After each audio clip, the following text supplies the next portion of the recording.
ఇటు రీతిగా మమ్మల్ని నాయన తండ్రి మీరు అయా కలిపి మీ శ్రేష్టమైన మాటలు వినడానికి మాకు ఇచ్చిన ధన్యతను బట్టి మీకు వందనాలు స్తోత్రాలు చెల్లించుకుంటున్నాం. సర్వశక్తిమంతుడివి, ఉన్నతమైన దేవుడివి, రాజులకు రాజు అయినావు, ప్రభులకు ప్రభు అయినావు తండ్రి. మీకు వందనాలు స్తోత్రాలు. నాయన సూటిగా స్పష్టంగా మాతో మాట్లాడండి ప్రభువా. ఈ వాక్యము ద్వారా మాతో మాట్లాడండి. మాట్లాడేది నేను కాదు, కానీ మీ పరిశుద్ధ ఆత్మ నాలో ఉండి ఇదిగో నాయన తండ్రి మాట్లాడించండి. ఈ వాట్సాప్ గ్రూప్లో ఎంతమంది అయితే నాయన నీ శ్రేష్టమైన మాటలు వింటున్నారో వారందరినీ మీరు దర్శించి వారికి కావలసిన ఆత్మీయ ఆహారాన్ని విరిచి వడ్డించమని నజరేయుడు సజీవుడువైన యేసుక్రీస్తు అతి పరిశుద్ధ నామములో అడిగి మిక్కిలి బ్రతిమలాడి వేడుకుంటున్నాను నా ప్రియ పరలోకపు తండ్రి. ఆమేన్, ఆమేన్. మంచిది. ఈరోజు ఒక మంచి వాక్యాన్ని మనము ధ్యానం చేసుకోబోతున్నాం. అంటే మిగతా మంచి కాదని కాదు, కానీ ఈరోజు అద్భుతమైన వాక్యము అదేమిటంటే మనందరి జీవితంలో ఈ మాట ఖచ్చితంగా ఉండాలి. నేను చెప్పబోయే మాట, ఆ మాట మన జీవితంలో ఉన్నట్లయితే మనము ఏ పని చేసినా, ఏమి మాట్లాడినా, ఏమి జరిగినా, మన జీవితంలో, మన కుటుంబంలో ఏదైనా కూడా ఆ మాటకు లోబడి ఉండాలి. ఇంతకీ ఆ మాట ఏమిటి అని మీరు ఎదురు చూస్తున్నారు కదా. ఆ మాట దేవుని చిత్తము. హల్లెలూయా. ఈరోజు మీరు ఇదే చివరిగా మీరు ప్రార్థన చేయాలి. నేను ప్రార్థన చేయమన్నప్పుడు ఏమిటండి ఈరోజు మన ధ్యానాంశం ఏమిటి? దేవుని చిత్తము. హల్లెలూయా. రోమీలకు రాసినటువంటి పత్రిక 1వ అధ్యాయము 9వ వచనము. రోమీలకు రాసినటువంటి పత్రిక 1వ అధ్యాయము 9వ వచనము.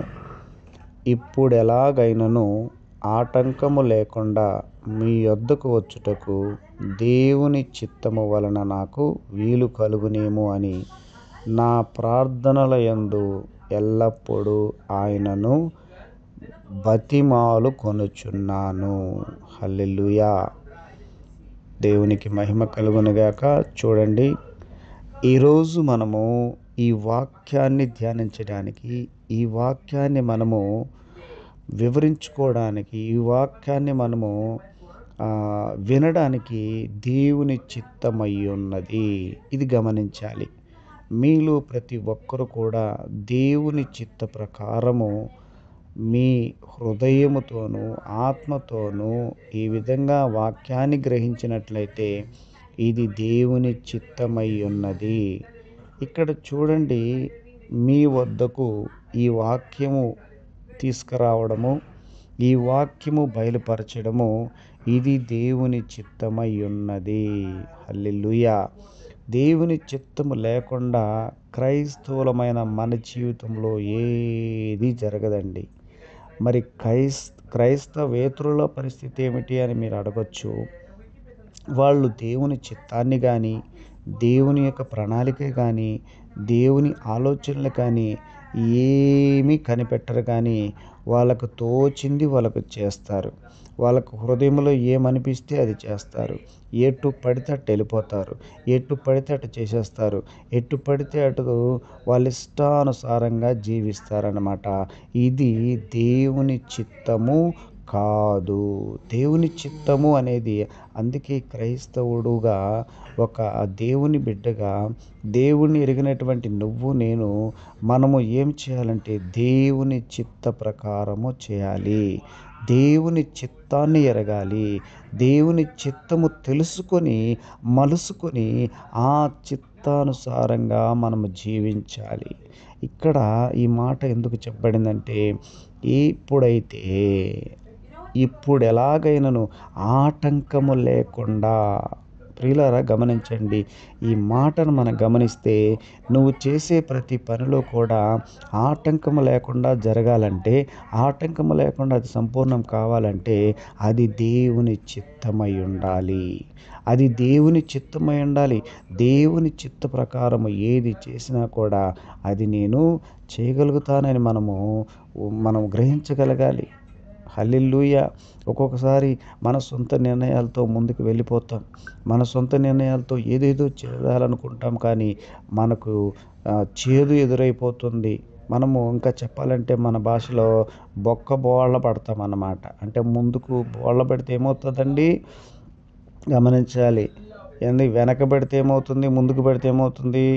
ముందుకు పెడితే మన నోట్లో ఉన్నటువంటి 32 పళ్ళు చెట్లు చేతికొచ్చి మన చేతిలో ఉండిపోతాయన్నమాట. అది జరుగుద్ది. హల్లెలూయా! బోళ్ళ పడ్డం అంటే ఏమిటి? ముందుకు బోళ్ళ పడిపోవడము. ముందుకు బోళ్ళ పడిపోతే ఏమవుద్దంటే ముందున్నటువంటి 32 పళ్ళు 32 ఉంటాయండి. కొంతమందికి తక్కువ ఉండొచ్చు, ఎక్కువ ఉండొచ్చు. దేవుని స్తోత్రం. ఓకే అండి. కాబట్టి 32 కాకపోతే 16 ఉండొచ్చు, 26 ఉండొచ్చు. కొంతమందికి తక్కువ ఉంటుంది. కొన్ని పోయుంటాయి ముందుగానే. సో ఏవైతే అవి పడిపోతాయి అన్నమాట. ఎందుకు పడిపోతాయంటే ఇవి మన జీవితంలో దేవుని చిత్తము ప్రకారం పోకుండా దేవుని చిత్తాన్ని ఎరగకపోతే ఖచ్చితంగా మనకు ఏమవుతుందంటే చేదు ఎదురవుతుంది. అందుకే ఇక్కడ ఈ మాట రాయబడింది, ఆటంకము లేకుండా మీ యొద్దకు వచ్చుటకు దేవుని చిత్తము. దేవుని చిత్తం మాకు వీలు కలిగించింది మీ దగ్గరికి రావాలంటే. ఈరోజు నీతో నేను మాట్లాడాలంటే ప్రియ సహోదరి, సహోదరుడా, నీతో మాట్లాడడానికి ఇది దేవుని చిత్తం. గమనించండి, ఇది దేవుని చిత్తమైంది నీతో మాట్లాడడానికి. ఇది దేవుని చిత్తమైంది ఈరోజు మనం ఈ వాక్యాన్ని ధ్యానం చేయడానికి. కాబట్టి మనం గమనించాలి, దేవుని చిత్తాన్ని ఎరిగి మలుసుకున్నట్లయితే నా జీవితంలో, మన కుటుంబంలో అద్భుతాలు జరుగుతాయి, ఆశ్చర్యమైన కార్యాలు జరుగుతాయి, ఊహించని కార్యాలు జరుగుతాయి. అంతేకాని కొంతమంది అంటారు, నేను పట్టిన కుందేలుకి ఎన్ని కాళ్ళండి? 3 కాళ్ళు అంటారా? కుందేలుకి ఎన్ని ఉంటాయో నాకు తెలియదు. ఎన్ని ఉంటాయండి కుందేలుకి కాళ్ళు? ఎవరికన్నా ఐడియా ఉందా? 4 కాళ్ళు ఉంటాయా? 4 కాళ్ళు ఉంటాయి. కానీ కొంతమంది అంటారు, నేను పట్టిన కుందేలుకి 3 ఉంటాయి అంటారు. వాదిస్తారు అంతే. మూడే గట్టిగా మళ్ళీ గట్టిగా నేను చెప్పింది మూడే అంటే వాదిస్తారు. అంటే వాళ్ళు ఎట్లా ఉంటారంటే వాళ్ళ ఆలోచనలే వాళ్ళది, వాళ్ళ ద్వారానే వాళ్ళది. వాళ్ళు ఏది చెప్తే అదే అన్నమాట.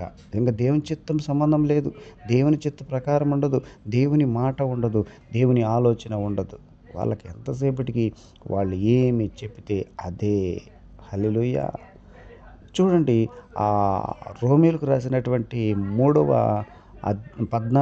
అధ్యాయము, రోమీయులకు రాసినటువంటి పత్రిక 15వ అధ్యాయం, 15వ అధ్యాయము 31 అక్కడ ఉంది, నేను దేవుని చిత్తము వలన సంతోషముతో మీ యొద్దకు వచ్చి. ఏమండి? మీతో మాట్లాడాలన్నా, మీతో సంభాషించాలన్నా, ఈ వాక్యాన్ని మీతో పంచుకోవాలన్నా ఇది దేవుని చిత్తమై ఉండాలి. దేవుని ఆత్మ ప్రేరేపణ అయి ఉండాలి. దేవుని ఆత్మతోనే మీతో పంచుకుంటున్నాను. ఇది మనం గమనించాలి ప్రియులారా. మనం ఒక్కొక్కసారి భ్రమలో జీవిస్తుంటాం, భ్రమలో ఆలోచనతో ఉంటాం. దేవుని చిత్తం ఉందా లేదా? దేవుని చిత్తంలో ఇది జరుగుతుందా లేదా? ఇదిగో, ఇది నేను తలంచినాను, ఈ పని నేను చేశాను, ఈ పని నేను పెట్టుకున్నాను, అది దేవుని చిత్తంలో ఉందా లేదా? ఇది దేవుని చిత్త ప్రకారం జరుగుతుందా లేదా? మనము ఇలాంటి ఏమి గమనించడం లేదు, కానీ దేవుని చిత్తాన్ని ఎరగట్లేదు. కానీ ఇక్కడ అంటాడు, ఈ పౌలు భక్తుడు అంటాడు, నేను దేవుని చిత్తం వలన సంతోషంతో మీ యొద్దకు వచ్చి మీతో కలిసి విశ్రాంతి పొందుతున్నాను. మీ అందరితో పాటు ఈరోజు మనం ఏ పని చేసినా కూడా దేవుని చిత్తాన్ని కనిపెట్టేవారిగా ఉండాలి, దేవుని చిత్తంలో ఉండాలి. హల్లెలూయా! ప్రియులారా గమనించండి, ఒక్కొక్క సహోదరి, సహోదరుడు వారి యొక్క ఆత్మీయ జీవితంలో ఒక పాలు తాగే వయసు నుంచి ఆహారం తినే వయసు దాకా పెరుగుతుంటారు. ఆత్మీయ జీవితంలో పాలు తాగే వయసు అంటే వాళ్ళు అప్పుడప్పుడే బాప్తిజం తీసుకొని ఉంటారు. అప్పుడప్పుడే వాళ్ళ యొక్క జీవితం సాగిస్తూ ఉంటారు. అది పాలు తాగే వయసు అన్నమాట. అది ఏం చేయాలి? రోజు రోజుకి మనము ఆత్మీయ జీవితాన్ని దాన్ని పెంపొందించుకోవాలి.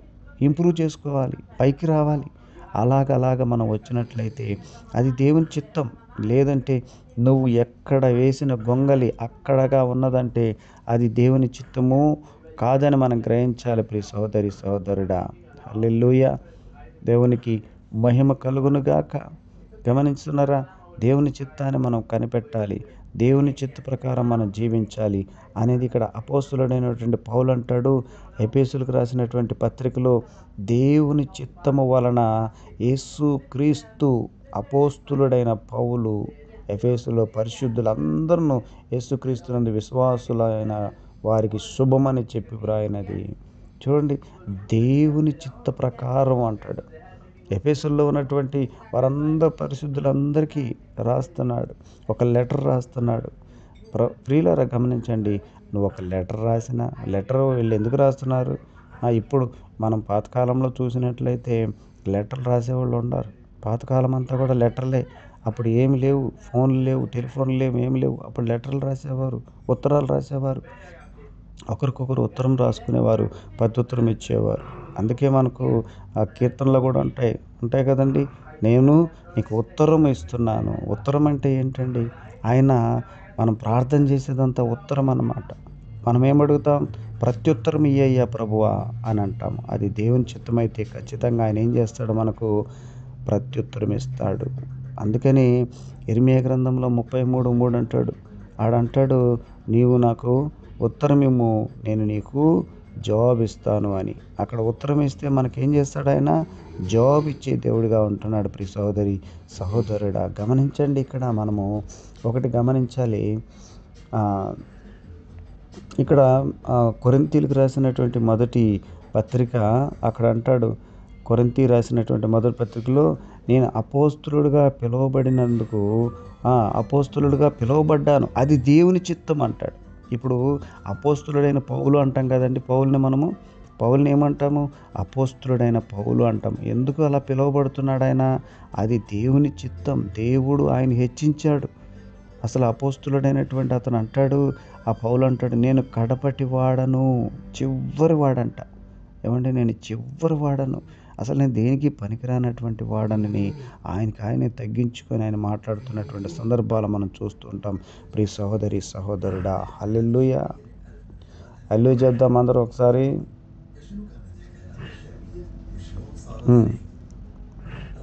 తర్వాత 6వ ఎఫెసీయులకు రాసినటువంటి పత్రిక 6వ అధ్యాయము 6వ వచనము.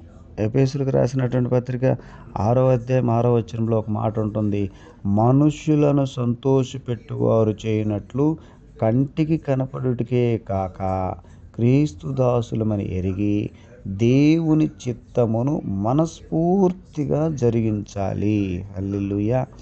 కొంతమంది దేవుని చిత్తం ఎలా చేస్తారండి? కొంతమంది మనుషులను ఏం చేస్తారంటే సంతోషపెట్టేవారుగా ఉంటారు. మనుషులను సంతోషపెట్టేవారుగా మనం ఉండకూడదు, కానీ దేవుని చిత్తం ఎరిగి దేవుణ్ణి మాత్రమే సంతోషపెట్టాలి. కొంతమంది మనుషుల ముందు, ఇంతకుముందు నేను వేషధారణ గురించి ఈ మాట చెప్పాను. నేను మనుషుల ముందు ఏం చేస్తారు తెలుసా? రకరకాల వేషాలేసి ఇంకా వాళ్ళని మెప్పించడానికి ఎన్నో రకాల డ్రెస్ కోడ్ మార్చేస్తారు, వేషాలు మార్చేస్తారు, ఒక స్టైల్ మార్చేస్తారు. ఇంకా యూత్ అయితే చెప్పబడలేదు. చినిగిపోయిన బట్టలన్నీ వేసుకొని తిరుగుతూ ఉంటారు. కాళ్ళకు చినిగిపోయి చేతులకు చినిగిపోయి ఉంటాయి. వీళ్ళని చూస్తే అసలు వీళ్ళు ఈ ఆడో బిచ్చగాళ్ళు ఉన్నట్టు ఉంటారు. ఒక్కొక్కసారి వీళ్ళు బిచ్చగాళ్ళేమో అనుకుంటాం అన్నమాట. ఒక్కోసారి గమనించలేం. వీళ్ళు బిచ్చగాళ్ళ లేకపోతే మంచివాళ్ళ కూడా అర్థం కాదు. అటువంటి డ్రెస్ కూడా వేస్తారు. ఎందుకంటే ఈయన ఎవరి కోసమో వేసి ఉంటాడు అన్నమాట. ఈ బిచ్చగాళ్ళు వేసి ఎందుకు వేస్తాడో తెలుసా? ఈయన మనుషులకి ఎవరికో కనపడాలని, ఒక యువరానికో కనపడాలని, ఆ యువరాన్ని మెచ్చుకోవాలని ఈయన వేషాలు వేస్తాడు. రకరకాల వేషాలు వేసేసి రకరకాల ఫోజులు కొడుతూ ఉంటాడు అన్నమాట. మనుషులను మెప్పించేవాడు. వీడు దేవుణ్ణి మెప్పించే వ్యక్తి కాదనమాట. దేవుని చిత్తం నెరవేర్చేవాడు కాదు, దేవుని చిత్తాన్ని చేసే వ్యక్తి కాదు, కానీ మనుషులను మెప్పించే వ్యక్తిగా ఉంటున్నాడు. హల్లెలూయా. ప్రియులారా, ఇక్కడ అంటున్నాడు చూడండి, ఈ పౌలు భక్తుడు అంటాడు, ఆరో అధ్యాయం 6వ వచనంలో ఎఫెసీయులకు రాసినటువంటి మనుషులను సంతోషపెట్టువారుగా కాక, మనుషులను సంతోషపెట్టువారు చేయనట్లు మనుషులను సంతోషపెట్టే విధంగా నేను లేనంటాడు ఆడ. ఆయన పౌలు భక్తుడు అలా లేడు, అలా ఉండనంటాడు. అలా కాక కంటికి కనపడుటకే కాక కొంతమంది కంటికి కనపడడానికే చేస్తారన్నమాట. ఈ మాటలు చూడండి, దేవుడు ఎంత స్పష్టంగా రాసించాడో మన బైబిల్లో. ప్రతి మాట కూడా అమూల్యమైన మాటలండి బైబిల్లో ఉండేటి. ఎంత సంతోషమండి, ఎంత ఆనందం కలిగిస్తుంటాయి మనకి ఈ మాటలన్నీ. హల్లెలూయా, దేవునికి మహిమ కలుగునుగాక. చూడండి, క్రీస్తు దాసులమని ఎరిగి దేవుని చిత్తమును మనస్ఫూర్తిగా జరిగించచ్చు. పౌలు భక్తుడు 14 పత్రికలు రాశాడు. 14 పత్రికలు రాశాడు. కానీ ఈ 14 పత్రికలు కూడా ఆయన చూడండి, 14 పత్రికలు రాస్తే మనస్ఫూర్తిగా, ఇదిగో నేను దేవుని దాసుణ్ణి, నేను దేవుని కుమారుణ్ణి, నేను దేవుని యొక్క దాసుల్లాగా జీవిస్తున్నానని మనస్ఫూర్తిగా ఉండి 14 పత్రికలు ఆయన రాసి నడిపించినట్లుగా మనం చూస్తూ ఉన్నాం ప్రియులారా. హల్లెలూయా, దేవునికి మహిమ కలుగునుగాక. దేవునికి స్తోత్రం. హల్లెలూయా.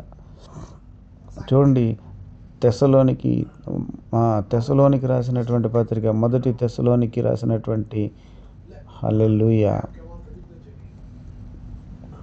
మొదటి తెస్సలోనికి రాసినటువంటి పత్రిక 4:3 ఉంది చూడండి.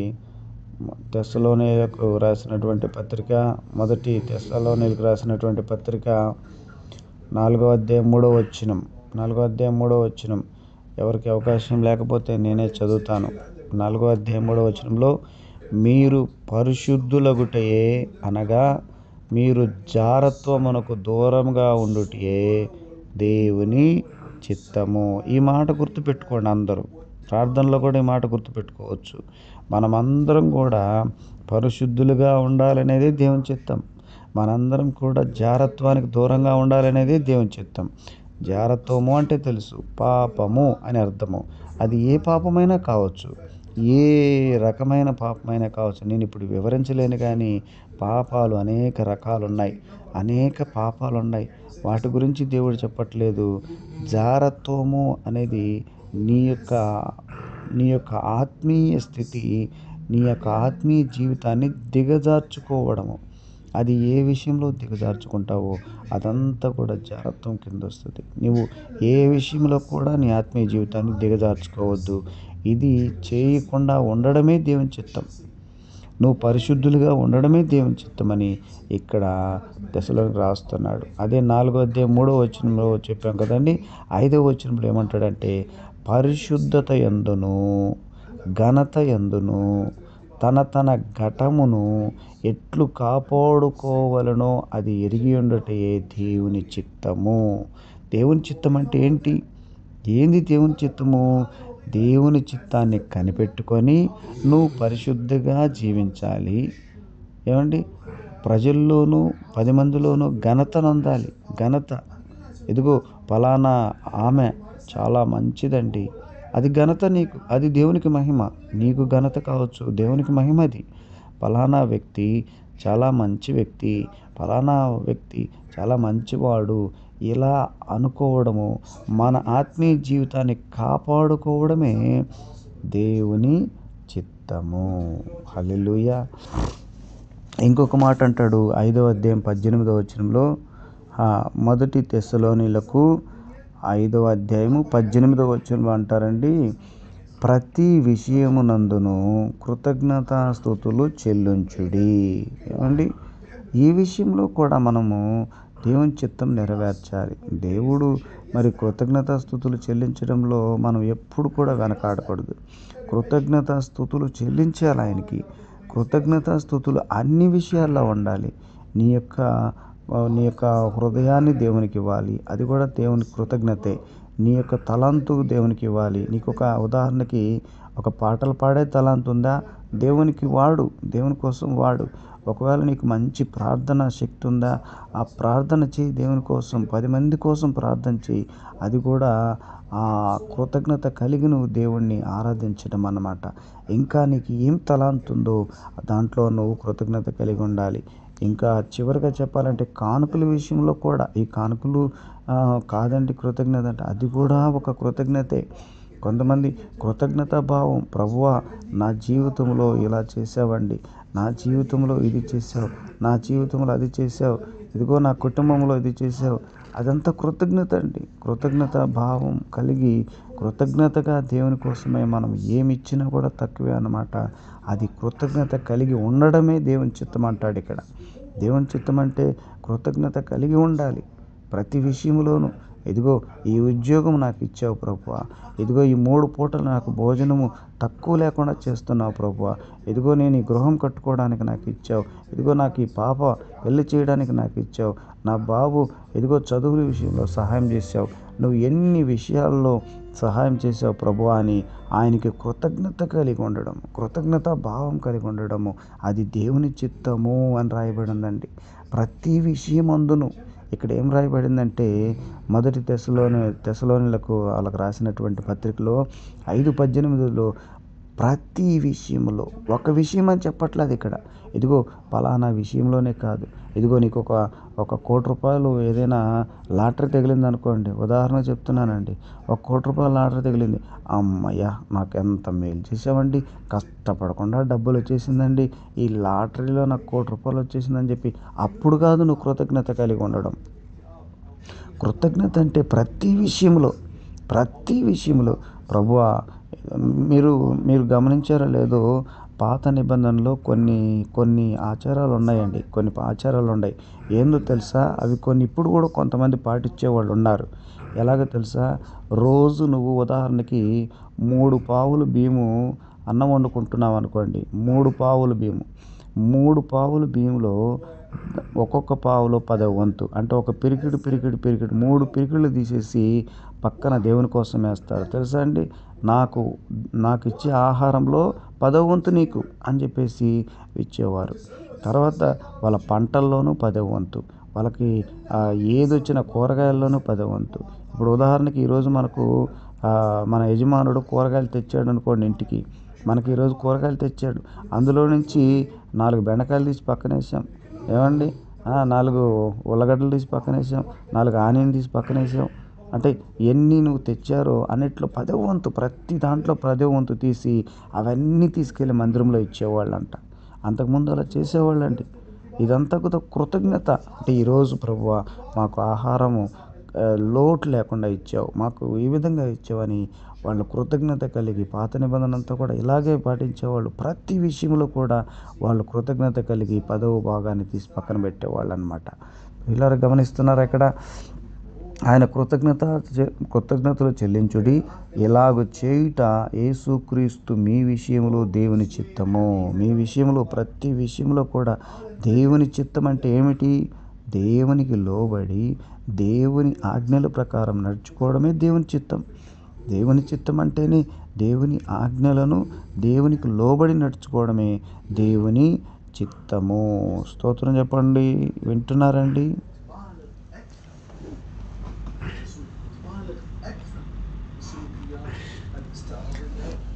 ఆమెన్ కాదు, దేవునికి స్తోత్రం చెప్పండి అంతే. స్తోత్రం.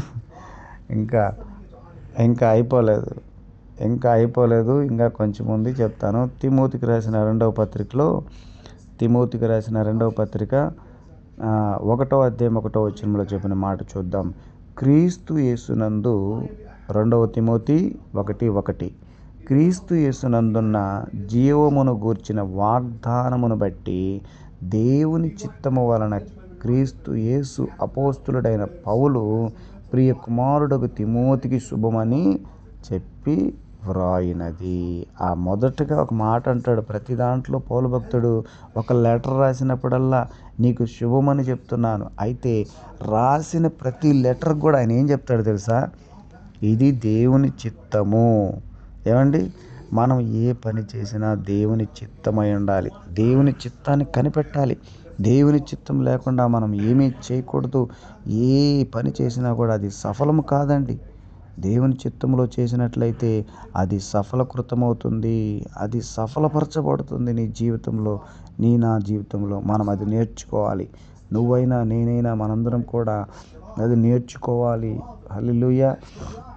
హెబ్రీలకు రాసినటువంటి పత్రికలో 10వ అధ్యాయం 36లో అంటాడు, మీరు దేవుని చిత్తమును నెరవేర్చిన వారై అంటాడు. మీరందరూ కూడా దేవుని చిత్తాన్ని నెరవేర్చాలి, దేవుని చిత్తాన్ని కనిపెట్టాలి. దేవుని చిత్తంలో మీరు ఏ పని చేసినా కూడా ఆయన చిత్తం అయి ఉండాలని అక్కడ మాట్లాడుతున్నాడు. వాగ్దానము పొందు నిమిత్తము మీకు ఒరిమి అవసరమై ఉన్నది. హల్లెలూయా. మనమందరం వాగ్దానాలు పొందుకోవాలంటే ఇవన్నీ కూడా మనం చేయాలని దేవుడు చెప్తూ ఉన్నాడు. ఇంకా కొన్ని మాటలు ఉన్నాయి, చెప్తాను, తర్వాత ముగిస్తాను. పేతురు రాసినటువంటి మొదటి పత్రిక, పేతురు గారు రాశారు ఒక పత్రిక, మొదటి పత్రికలో, ఏలయనగా మీరిట్లు యుక్త ప్రవర్తన గలవారై, అంటే యుక్తమైనటువంటి ప్రవర్తన. యుక్త ప్రవర్తన అంటే ఏంటండి? యుక్త ప్రవర్తన అంటే యుక్తము అంటే ఏంటి తెలుసా? తెలివిగా అని. వాడు మంచి యుక్తముగా చేస్తున్నాడు అంటే యుక్తముగా అంటే తెలివైన ప్రవర్తన అన్నమాట. మన ప్రవర్తన అంతా కూడా ఎలా ఉండాలి? తెలివైన ప్రవర్తనగా ఉండి, అజ్ఞానముగా మాట్లాడక. ఏమండి? అజ్ఞానంగా మాట్లాడొద్దు, జ్ఞానము కలిగి మాట్లాడాలి. అది దేవుని చిత్తం.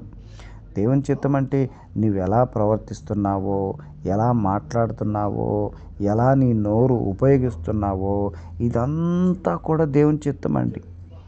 నీ జీవితంలో, మనందరి జీవితంలో మనము నడిచే ప్రతి నడక, మనం ప్రవర్తించే ప్రతి ప్రవర్తన, మన క్రియలు, ఇవన్నీ కూడా ప్రతిదీ ఇక్కడ ప్రభు అన్నాడు కదా, ప్రతి విషయములో అన్నారు కదండి. అట్లా ప్రతి విషయంలో కూడా మనము దేవుని చిత్తాన్ని కనిపెట్టి దేవుని చిత్త ప్రకారము నడిచేవారిగా మనం ఉండాలని ఇక్కడ చెప్తూ ఉన్నాడండి ఈ పేతురు గారు. అట్లాగే యోహాను గారు ఆయన ఒక పత్రిక రాశాడు, మొదటి పత్రికలో అంటున్నాడు చూడండి. యోహాను గారు రాసినటువంటి మొదటి పత్రిక, లోకమును దాని ఆశయు గతించిపోవచ్చున్నవి కానీ ఈ లోకంలో ఏమున్నాయో అవన్నీ గతించిపోతాయండి. ఆశలు కూడా గతించిపోతాయి. మనం అనుకుంటాం ఎన్నో ఆశలు. ఈ లోకంలో ఏముంది ప్రియులారా? ఏముంది ఈ లోకంలో? లోకాశ ఏముందండి? నేత్రాశ, శరీరాశ, జీవోపడంబము. ఈ లోకంలో ఉండేదంతా కూడా ఏముంది? శరీరాశ, నేత్రాశ, జీవోపడంబము, మూడే ఉండయి. ఈ మూడులో ఉండేటన్ని లోకాశ అంటారు దీన్ని. ఈ లోకంలో ఉండే ఆశలన్నీ కూడా గతించిపోతాయి కానీ దేవుని చిత్తం జరిగించేవాడు నిరంతరము నిలిచెను. అందరం స్తోత్రం చెప్దాం. హల్లెలూయా. ఏమండి? హల్లెలూయా, హల్లెలూయా. ఏమండి? మనం ఈ లోకములో ఆశలన్నీ గతించిపోతాయి. ఈ లోకములో ఆశలన్నీ గతించిపోతాయండి. లోకాశలన్నీ గతించిపోతాయి.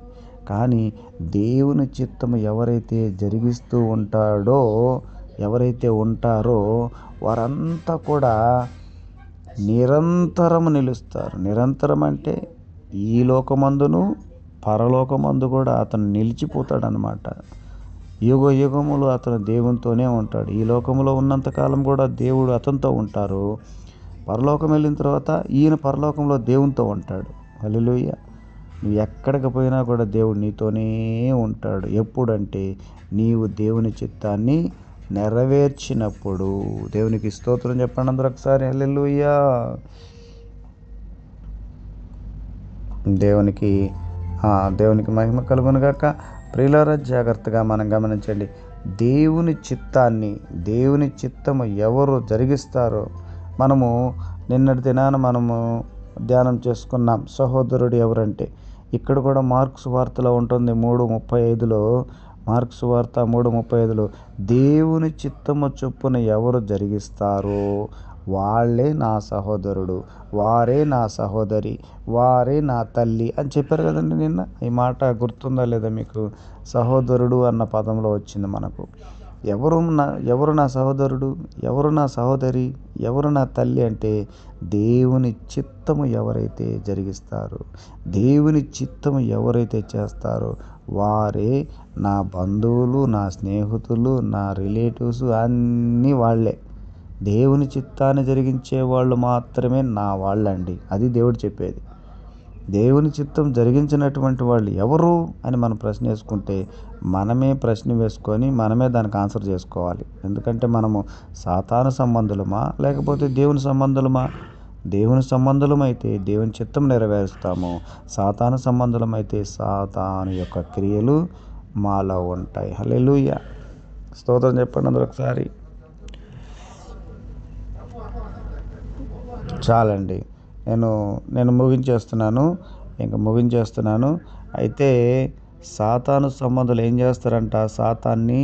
ఆయన్ని గొప్ప చేస్తారు. ఆయన్ని చాలా అద్భుతంగా, సాతానా నువ్వు చాలా మంచోడివయ్యా, నువ్వు అద్భుతమైన వాడివయ్యా అని చెప్పి ఆయన్ని ఏం చేస్తారు? పొగుడుతూ ఉంటారు, ఆయన గణపరుస్తూ ఉంటారనమాట. కాబట్టి ప్రియులారా, మనం దేవుని చిత్తం జరిపించే వారిలాగా ఉండాలని ఈ కొద్ది మాటలు దేవుడు దీవించి ఆశీర్వదించును గాక. ఆమేన్. ఆమేన్ చెప్తామా? ఆమేన్.